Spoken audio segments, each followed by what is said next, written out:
Hello friends, তো কৌশিকী অমাবস্যার দিন আমি আর আমার কিছু কলেজ ফ্রেন্ডসরা মিলে একটা কালী মন্দিরে গেছিলাম আমার মেসের সামনেই। তো এই দেখো সে মন্দিরটা এসে গেছি, মন্দিরটার ভিতরে যাচ্ছি।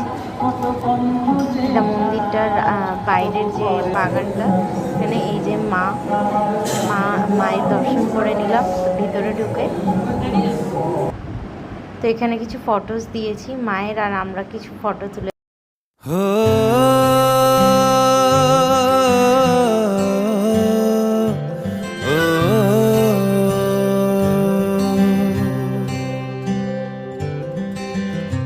आधा तेरा इश्क आधा मेरा, ऐसे हो पूरा चंद्रमा।